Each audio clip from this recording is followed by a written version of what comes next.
नमस्कार, देश की बात में आपका स्वागत है। मैं हूं अखिलेश शर्मा। हर साल होता है, इस साल भी हो रहा है। कोहरे का असर पूरे उत्तर भारत के ट्रेन सिस्टम पर पड़ा है। दिल्ली आने जाने वाली कई ट्रेनें देरी से चल रही हैं। इससे यात्रियों को काफ़ी परेशानियों का सामना भी करना पड़ रहा है।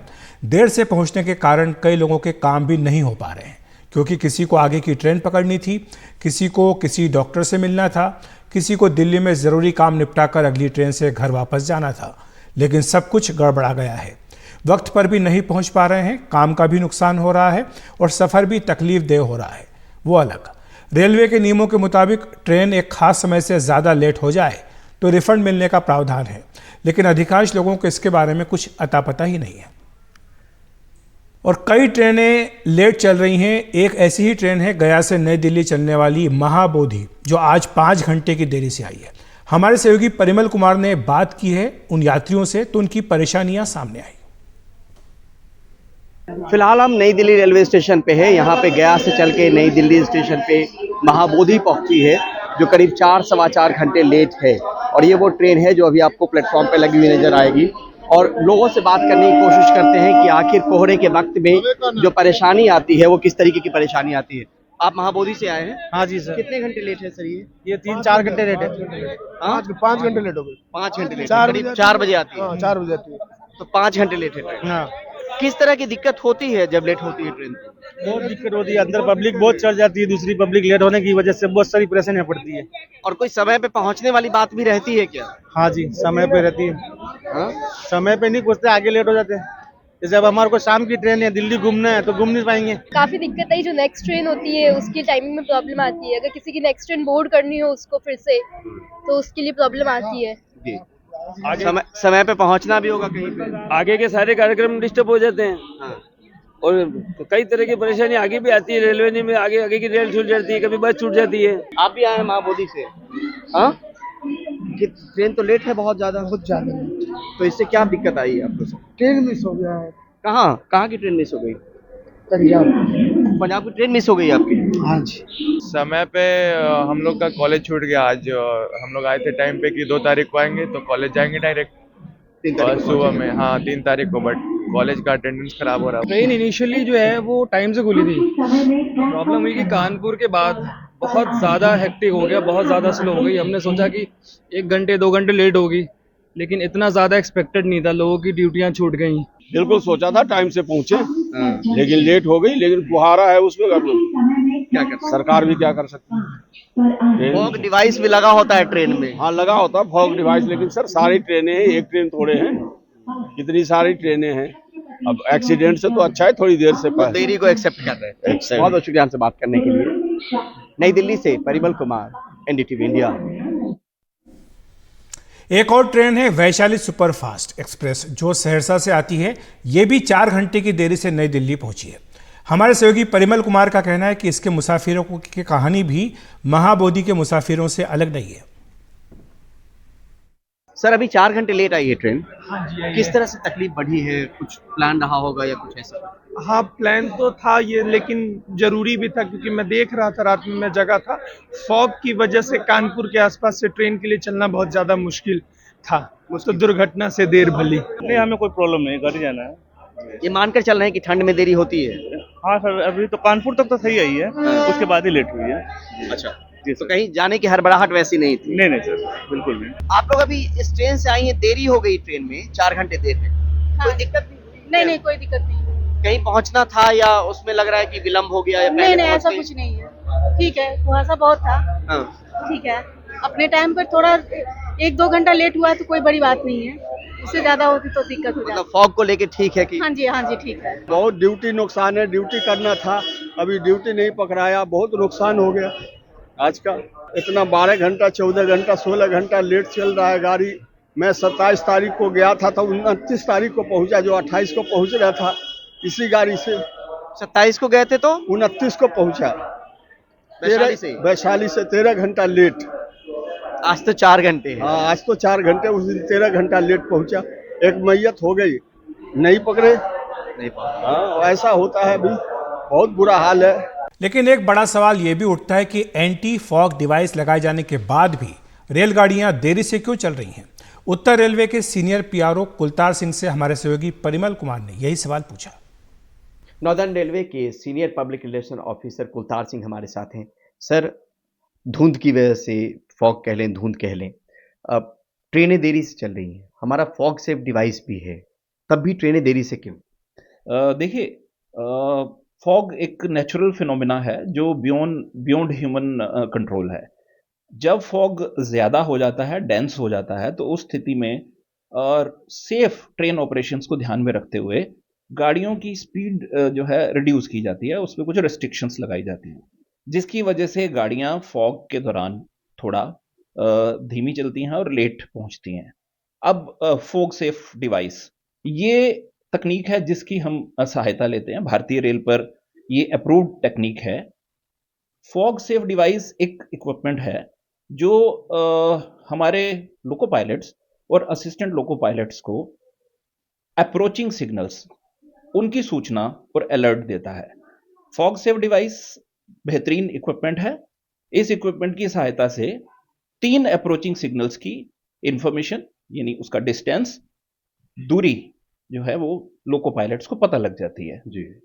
फॉग सेफ डिवाइस बिल्कुल नेक्स्ट इमीडिएट अप्रोचिंग सिग्नल है, उसके 500 मीटर पहले ड्राइवर को इंफॉर्मेशन देता है, एक अलर्ट देता है, साउंड अलर्ट होता है। उस अलर्ट की सहायता से अप्रोचिंग सिग्नल की स्थिति का पता लग जाता है। जी।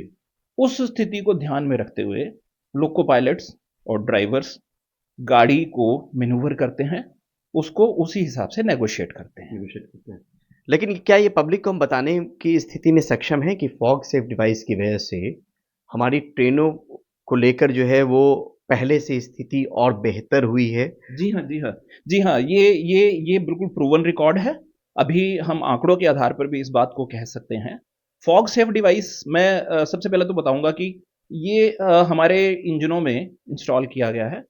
अगर हम सिर्फ दिल्ली मंडल की बात करें, दिल्ली डिवीजन की बात करें उत्तर रेलवे के, तो करीब 1090 के करीब फॉग सेफ डिवाइस हमारे इंजनों में इंस्टॉल हुए हैं। जी। उसका लाभ हुआ है। लाभ निश्चित तौर पे हुआ है, क्योंकि पहले डेंस फॉग की कंडीशन में रेलगाड़ियों को, मान लीजिए अगर हम 45 किलोमीटर या 30 किलोमीटर या 40 किलोमीटर की स्पीड पर रेस्ट्रिक्ट करते हुए चलाते थे, उनमें थोड़ा सा इजाफा है, उसको और 5 किलोमीटर और फास्ट चला सकते हैं। जी। ये फॉग सेफ डिवाइस इस तरह से सहायता करता है कि जो पहले पिछले वर्षों में जो रिस्ट्रिक्शंस की वजह से गति रखी जाती थी, उस गति में इजाफा हुआ है, जिसका असर ये हुआ है कि दिल्ली क्षेत्र में जो गाड़ियां आ रही हैं डिलेड, उनकी संख्या थोड़ी घटी है। जी। पहले वर्षों में संख्या बहुत होती थी, अब धीरे धीरे उस पे करीब 25-30% और कमी आई है। जी। अगर आपको कहीं जाना है, अगर आपकी गाड़ी 3 घंटे से ज़्यादा देरी से चल रही है, तो आपको पूरा किराया वापस मिल सकता है। ये नियम पहले से ही है, आज का नहीं है, लेकिन अधिकांश लोगों को इसकी जानकारी ही नहीं है। हमारे सहयोगी परिमल कुमार इस बारे में अधिक जानकारी दे रहे हैं। क्या आपको पता है कि आपकी ट्रेन अगर 3 घंटे से ज़्यादा देर हो जाए तो फिर आप फुल रिफंड के हकदार हैं? अगर जानकारी नहीं तो ये खबर आपके लिए है, क्योंकि रेलवे की एक नीति है जिसके तहत आपके पास रिजर्व टिकट हो, आरएसी हो या वेट लिस्ट टिकट हो, आप फुल रिफंड के हकदार हैं। शर्त यही है कि आप उस ट्रेन में जर्नी ना करें और साथ में आपको इसके लिए ऑनलाइन या फिर काउंटर पे जाके उस टिकट को कैंसिल करवाना पड़ेगा। ये रेलवे का कोई नया नियम नहीं, पुराना नियम है, लेकिन बहुत लोगों को इसकी जानकारी नहीं है।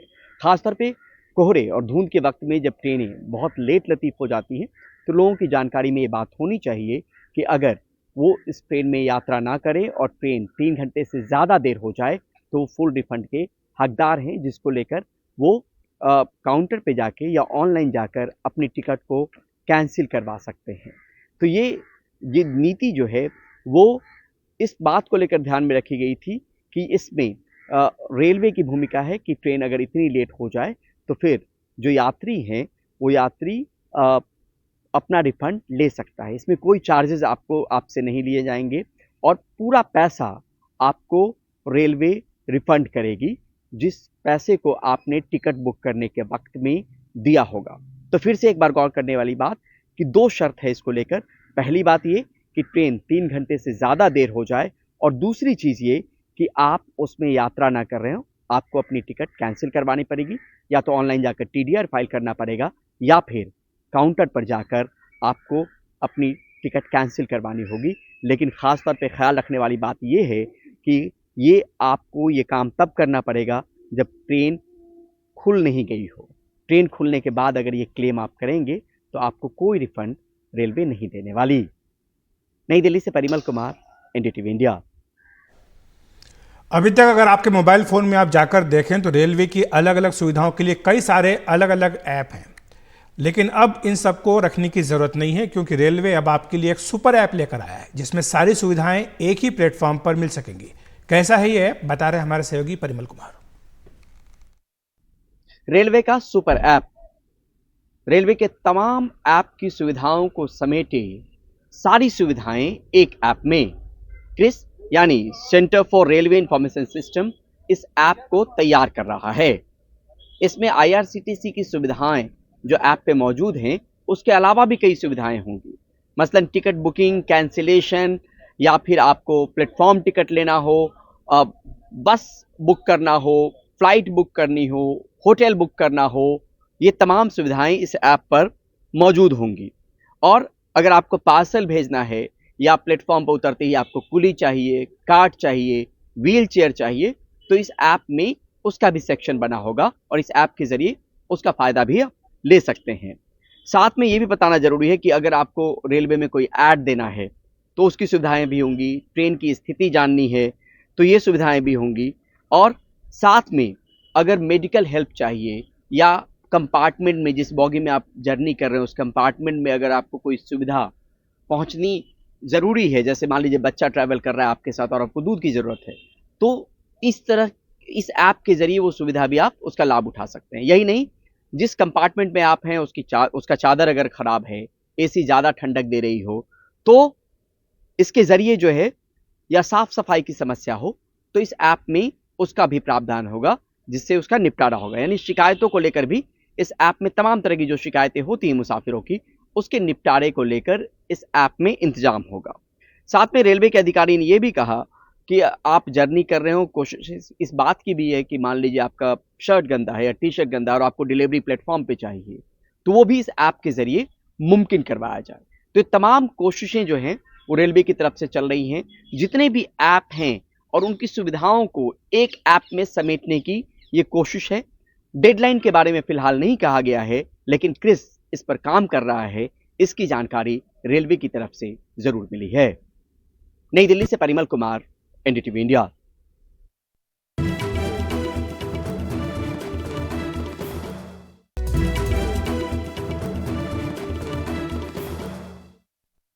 हिंडनबर्ग मामले में आज सुप्रीम कोर्ट ने अदानी ग्रुप को क्लीन चिट दे दी है। आज अपना फैसला सुनाते हुए सुप्रीम कोर्ट ने ग्रुप को क्लीन चिट देने वाली सुप्रीम कोर्ट पैनल की रिपोर्ट को बरकरार रखा है। सुप्रीम कोर्ट ने कहा है कि हिंडनबर्ग मामले पर सेबी की जांच सही है, SIT जांच की जरूरत नहीं है, ये बात भी सुप्रीम कोर्ट की ओर से कही गई है। साथ ही ये भी कहा गया कि सेबी बाकी 2 मामलों की जांच अगले 3 महीने में पूरी कर ले। SC पैनल सेबी पर अविश्वास नहीं कर सकते, ये बात भी सुप्रीम कोर्ट की ओर से कही गई है। मीडिया रिपोर्ट पर जांच का आदेश नहीं दिया जा सकता, सुप्रीम कोर्ट ने यह स्पष्ट किया है। OCC RP हिंडनबर्ग रिपोर्ट को सबूत नहीं मान सकते। PIL का इस्तेमाल भी सोच समझकर किया जाए, सुप्रीम कोर्ट ने यह नसीहत भी दी है।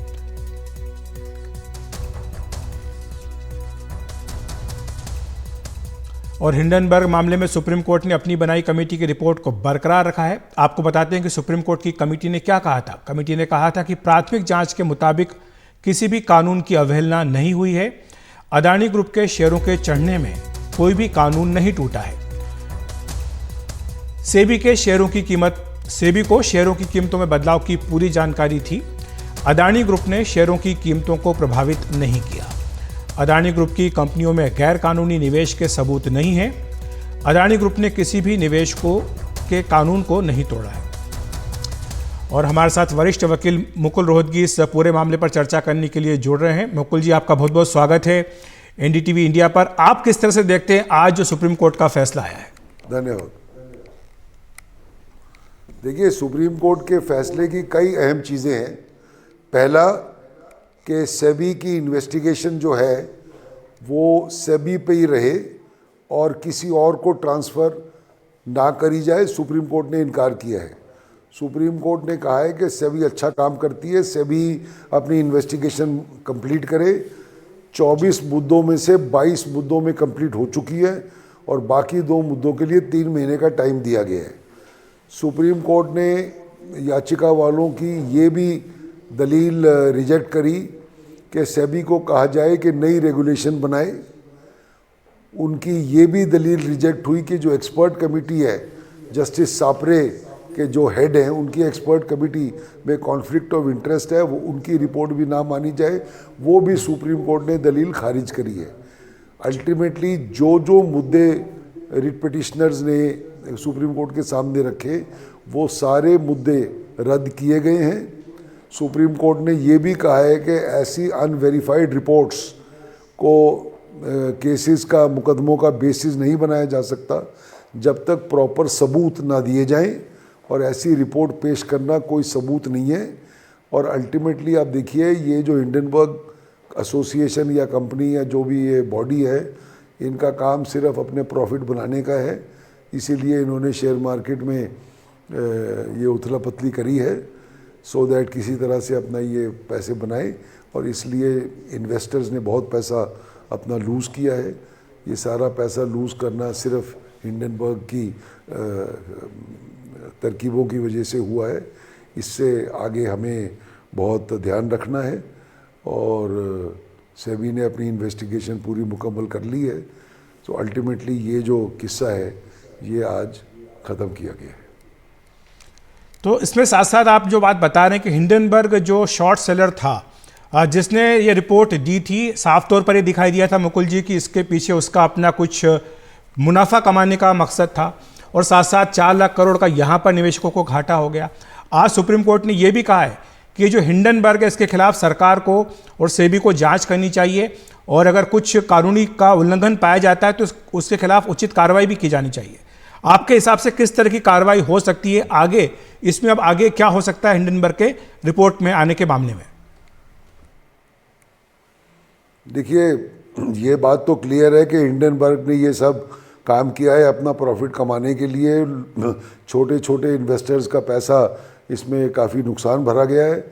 लेकिन बात यह है कि ये हिंडनबर्ग एसोसिएशन तो इंडिया के बाहर है। जब तक ये यहाँ पे ना हो, इनके खिलाफ कोई मुकदमा यहाँ चलाना मुश्किल है। लेकिन फिर भी इसकी तहकीकात करी जा सकती है कि हिंदुस्तान में या बाहर हिंडनबर्ग के खिलाफ क्या कार्रवाई करी जाए। और मैं तो कहूँगा कि हम सब इस इशू को सपोर्ट करें कि ऐसे लोग फिर जो है दोबारा इस तरह की चीज़ें ना करें और इस तरह के नुकसान ना भरे जाए। बिल्कुल, और जो निवेशक है उनकी भी चिंता की है। 4 लाख करोड़ जैसा हमने बताया कि खो दिए हिंडनबर्ग रिपोर्ट आने के बाद निवेशकों ने। कोर्ट ने यह कहा है कि निवेशक के जो हित हैं इनकी रक्षा के लिए तत्काल और सख्त उपाय होने चाहिए। आपको क्या लगता है किस तरह के सुधार हैं जिनकी ज़रूरत अभी दिखाई दे रही है? देखिए, सबसे बड़ा मुद्दा तो ये है कि मैंने पहले भी कहा है कि मीडिया को भी ध्यान रखना चाहिए। इस तरह की रिपोर्टें आती हैं, इनको सनसनी खबर ना बनाया जाए, इनको ब्रेकिंग न्यूज़ ना बनाया जाए। हर आदमी अपनी इस तरह की रिपोर्टें पेश करता है अपने प्राइवेट पर्पस के लिए, और क्योंकि मीडिया इस बात को उछालता है और बहुत इस पे तवज्जो दी जाती है, तो इसकी वजह से जो है ये मार्केट में काफ़ी बदलाव आता है। तो मीडिया को भी अपना ये कर्तव्य निभाना चाहिए। और दूसरा, सेबी जो है बहुत अच्छी बॉडी है, उसके बहुत कानून और रेगुलेशंस हैं, और अगर ऐसी चीज़ होगी तो सेबी को स्विफ्टली और जल्दी इस पे गौर करना चाहिए। और अगर अफवाहें इस तरह फैल रही हैं, इनको इमीडिएटली रोका जाए सो दैट छोटे निवेशक जो हैं मार्केट में, उनको ये नुकसान ना भरना पड़े। बिल्कुल, और जिस बात का आप जिक्र कर रहे हैं कि मीडिया को आंखें मूंद करके भरोसा नहीं करना चाहिए, सुप्रीम कोर्ट ने भी कहा है कि चाहे हिंडनबर्ग की बात हो या OCCPR की रिपोर्ट, इन्हें सबूत नहीं माना जा सकता है। तो आपके हिसाब से क्या आज का ये जो फैसला है आने वाले दिनों में मिसाल बनेगा कि इस तरह की जो रिपोर्ट्स आएँ आप उन पर कोई भी आंखें मूंद कर भरोसा ना करें, अपने विवेक का इस्तेमाल करें? देखिए, मैं आपको सिर्फ ये एक चीज़ बताना चाहता हूँ कि कोर्ट में एक बहुत पुराना रूल है कि मीडिया रिपोर्ट या अखबार की रिपोर्ट उसकी फेस वैल्यू पे अदालत में कभी उस पर रिलाई नहीं किया जाता, क्योंकि उसकी वेरिफिकेशन या उसके सबूत उसके साथ नहीं पेश होते। तो अखबार में कुछ चीज़ निकले, उसको रिट याचिका का सबूत नहीं बनाया जा सकता जब तक आप उस पर ठोस एविडेंस ना प्रोड्यूस करें कि ऐसा वाक़या हुआ है। तो ये जो रिपोर्ट है ये भी उसी तरह की न्यूज़ रिपोर्ट की तरह ही है जिस पे अनफॉर्चुनेटली स्टॉक मार्केट में बड़ा असर पड़ा है। तो इस रिपोर्ट को किसी चीज़ का बेसिस नहीं बनाया जा सकता जब तक प्रॉपर सबूत ना हो, और इस रिपोर्ट के पीछे कोई सबूत नहीं था। ये आज बात साफ हो चुकी है। जो चलन देखने में आया है कि जो राजनीतिक स्कोर अपने होते हैं उनको सेटल करने के लिए भी कई बार अदालतों का सहारा ले लिया जाता है, PIL फाइल्स कर दी जाती हैं मुकुल जी, और आज उसको लेकर भी सुप्रीम कोर्ट की टिप्पणी आई है। साफ तौर पर कहना है कि ऐसी PIL जिनमें ढंग से रिसर्च भी ना की गई हो या जो आधारहीन रिपोर्ट पर आधारित हो, उन्हें सुप्रीम कोर्ट स्वीकार नहीं कर सकता। तो आपको लगता है कि आगे जो ये PIL का चलन चला है कि एक के बाद एक PIL फाइल करते जाइए, इस पर थोड़ा अंकुश लगेगा? बताऊं, ये ऐसी पहली PIL नहीं है। अनफॉर्चुनेटली सारे हाई कोर्टों में और सुप्रीम कोर्ट में हजारों लाखों PIL आजकल दाखिल हो रही हैं। वो PIL एक्चुअली पब्लिक इंटरेस्ट नहीं होती, वो प्राइवेट इंटरेस्ट होती है। या तो कई वकील अपने नाम को अखबारों में देखना चाहते हैं, या जो पिटिशनर बनता है वो अपना नाम अखबारों में देखना चाहता है, सुर्खियों में देखना चाहता है। कहीं से अखबार से कुछ निकाला और उसको PIL बना के दाखिल कर दिया, उसकी कोई तहकीकात नहीं करी, कोई इन्वेस्टिगेशन नहीं करी। कोर्ट में जुडिशल टाइम वेस्ट होता है, हजारों PIL खारिज होती है। सुप्रीम कोर्ट ने कई बार कहा है कि PIL should be genuine public interest, not private interest और पब्लिसिटी इंटरेस्ट। अनफॉर्चुनेटली ये फिर भी होता जा रहा है। कोर्टों का टाइम इन चीज़ों में वेस्ट हो रहा है, बहुत हानिकारक है ये हमारे सिस्टम के लिए। मैं आपको अपने एक्सपीरियंस से बता सकता हूँ कि अगर 10 PIL दाखिल होती है एक दिन में, तो उसमें 1 या 2 में तंत होता है और 8 जो है वो बिल्कुल बेकार होती है, लेकिन टाइम वो ज़रूर लेती है। इसलिए ये लेसन होना चाहिए सुप्रीम कोर्ट और बाकी कोर्टों को। अच्छी खासी कॉस्ट लगानी चाहिए कि भाई इस तरह की PIL दाखिल ना हो। 1 लाख रुपया, 5 लाख रुपया, 10 लाख रुपया की कॉस्ट लगाई जाए कि भाई इस तरह की रिपोर्टें ला के, अखबार की कटिंग ला के आप PIL न दायर करें। मुकुल जी, आपने इस इंटरव्यू की शुरुआत में कहा कि आज जो सुप्रीम कोर्ट का निर्णय आया है, इसके बाद पिछले 1 साल से जो पूरा विवाद चल रहा था, इसका पटाक्षेप अब मान लिया जाना चाहिए। इस पर अंतिम मोहर अब लग चुकी है। लेकिन जिस तरह से भारतीय कॉरपोरेट हों या भारतीय निवेशक हों और भारत के खुद के खिलाफ, क्या आपको लगता है कि ये एक बड़ी विदेशी साजिश थी जिस तरह से पूरा मामला खड़ा किया गया? देखिए, विदेशी साजिश तो मैं क्या बोलूं, ये साजिश सिर्फ वो हिंडनबर्ग की ही थी। उन्होंने अपने प्राइवेट इंटरेस्ट के लिए किया कि मार्केट में उथल पुथल क्रिएट करी जाए, सो दैट वो शॉर्ट सेलर खुद अपने आप को कहते हैं, सो दैट वो अपने पैसे बनाएं। इस चक्कर में अडानी ग्रुप का नाम खराब हुआ और अडानी से ज़्यादा लाखों जो निवेशक हैं, छोटे और बड़े, उनको नुकसान हुआ है। सबसे बड़ी बात तो ये है, आप तो सिर्फ अडानी की बात कर रहे हो कि भाई अडानी को क्लीन चिट मिली या नहीं मिली, लेकिन रियल पोजीशन तो ये है कि जो अडानी के निवेशक थे, छोटे और बड़े लोगों के 10,000, 20,000, 50,000, 5 लाख की पूंजियां, रकमें इन्वेस्टेड है, उनको नुकसान हुआ है। उनके आंसू, आंखों के जो आंसू हैं, उनको पोंछना है। उनके लिए स्ट्रॉन्ग नियम और कानून बनाने हैं कि ये दोबारा ना हो। हमें गौर इस चीज़ पे करनी है, ना कि सिर्फ अडानी के नाम की। बहुत बहुत शुक्रिया आपका मुकुल जी इस तमाम जानकारी के लिए और चर्चा के लिए। Thank you, thank you. और वक्त ले रहे हैं एक ब्रेक का। आपको बता दें कि आज ये जो फैसला आया है, इसके बाद अदानी समूह के चेयरमैन गौतम अडानी ने ट्वीट किया है।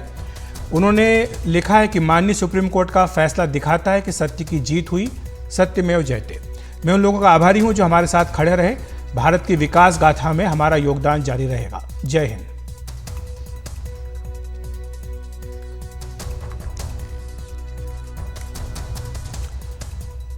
और सुप्रीम कोर्ट के फैसले के बाद अदानी ग्रुप के शेयरों में आज तेजी देखी गई है। इस बारे में अधिक जानकारी दे रही है हमारी सहयोगी साक्षी बजाज। सुप्रीम कोर्ट के फैसले के बाद हमने देखा कि अदानी ग्रुप के सारे ही शेयर्स जो हैं वो ऊपर जो है क्लोज हुए और काफ़ी ही ऊंचाई पर जो है क्लोज हुए। हमने देखा कि इंट्राडे ट्रेड में भी जो है अदानी ग्रुप के स्टॉक्स अच्छा परफॉर्म कर रहे थे और हमने डबल डिजिट गेन्स देखे अदानी एनर्जी सॉल्यूशंस और अदानी टोटल के स्टॉक में। अदानी एनर्जी सॉल्यूशंस का जो स्टॉक है वो 11% से भी ऊपर जो है क्लोज हुआ और अदानी टोटल का स्टॉक जो है वो 10% जो है ऊंचा हुआ क्लोजिंग में। अब अदानी ग्रीन एनर्जी जो है वो ऑलमोस्ट 6% गेन हुआ और अदानी पावर का स्टॉक जो है वो ऑलमोस्ट 5% हायर जो है क्लोज हुआ क्लोजिंग के टाइम पर। लेकिन अदानी एंटरप्राइजेस जो फ्लैगशिप एंटिटी है अदानी ग्रुप की, उनके शेयर्स जो हैं वो 2.5% हायर क्लोज हुए और अदानी पोर्ट्स के जो स्टॉक हैं वो जो 1.5% हायर क्लोज हुए।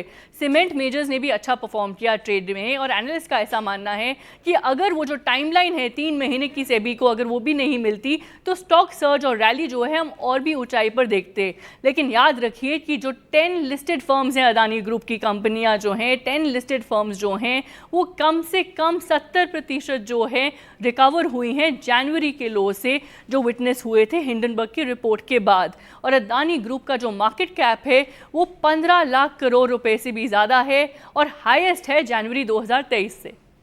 इस बीच अदानी समूह ने एक बार फिर कहा है कि वो तेलंगाना में निवेश को तैयार है। बुधवार को मुख्यमंत्री ए रेवंत रेड्डी ने अदानी समूह के पोर्ट्स सेल्स के सीईओ और गौतम अदानी के बेटे करण अदानी और अदानी एरोस्पेस के सीईओ आशीष राजवंशी से बातचीत की। मुख्यमंत्री ने भरोसा दिलाया है कि तेलंगाना सरकार राज्य में औद्योगिक विकास और रोजगार सृजन के लिए नए उद्योगों को पर्याप्त सुविधाएं और जरूरी सब्सिडी भी देगी।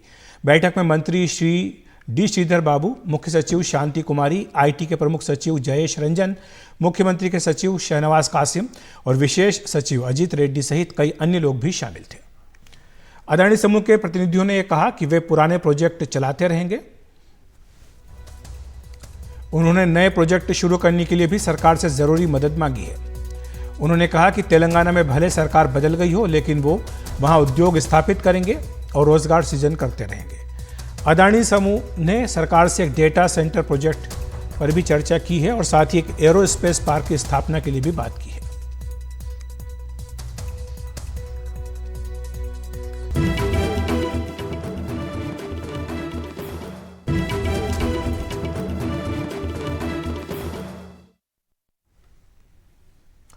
केरल के त्रिशूर में पीएम नरेंद्र मोदी ने रोड शो आज किया है। इसके बाद 2 लाख महिलाओं की एक बड़ी जनसभा को संबोधित भी किया।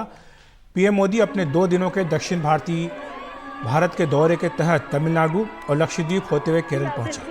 उन्होंने एक विशाल सभा को संबोधित करते हुए कहा कि मैं स्त्री शक्ति का आभारी हूं जो इतनी बड़ी संख्या में मुझे अपना आशीर्वाद देने यहाँ पहुंची है।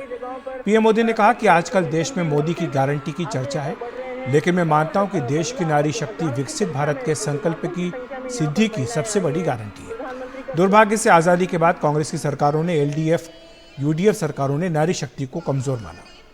लोकसभा और विधानसभा में महिलाओं को आरक्षण देने वाला कानून वर्षों तक लटकाए रखा।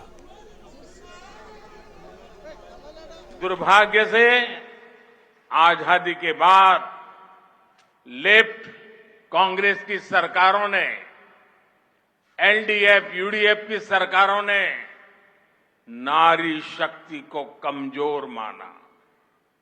लेफ्ट और कांग्रेस ने लोकसभा और विधानसभा में महिलाओं को रिजर्वेशन देने वाला कानून बरसों तक लटकाए रखा। लेकिन मोदी ने आप सभी बहनों को आपका हक देने की गारंटी दी थी और उस गारंटी को पूरा करके दिखाया।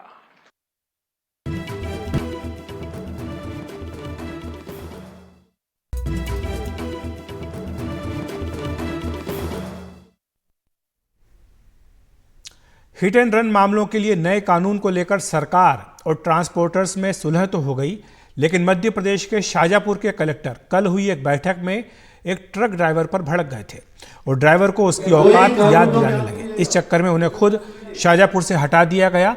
आपको बता दें कि डीएम साहब के ड्राइवर पर भड़कने का वीडियो वायरल हो गया था, जिसके बाद कलेक्टर पर यह कार्रवाई की गई है और उन्हें शाहजहांपुर से हटा दिया गया।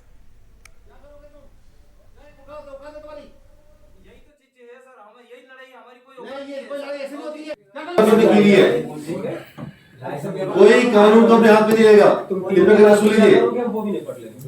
हाँ, और ऐसी बात फालतू की हरकत कर रहे हैं यहाँ पे। अच्छे से बोलो, समझ के है क्या बोल रहे हो, समझ में रखो। क्या करोगे तुम? क्या है औकात है तुम्हारी? यही तो चीज है सर, हमें यही लड़ाई है हमारी। कोई नहीं, कोई लड़ाई ऐसी नहीं होती है। क्या करोगे तुम? मैं इसके लिए माफी चाह रहा हूँ बाबूजी। ये माफी मांगनी चाहिए तुम्हें। आपने खुद ने क्या औकात है भाई, बोलो है नहीं, क्या औकात है अपनी बाबूजी? औकात क्या औकात है? अपनी बात को डेवलप तरीके से रखिए, ये तो मैं कह रहा हूँ आपको। तो देश की बात में इतना ही। नमस्कार।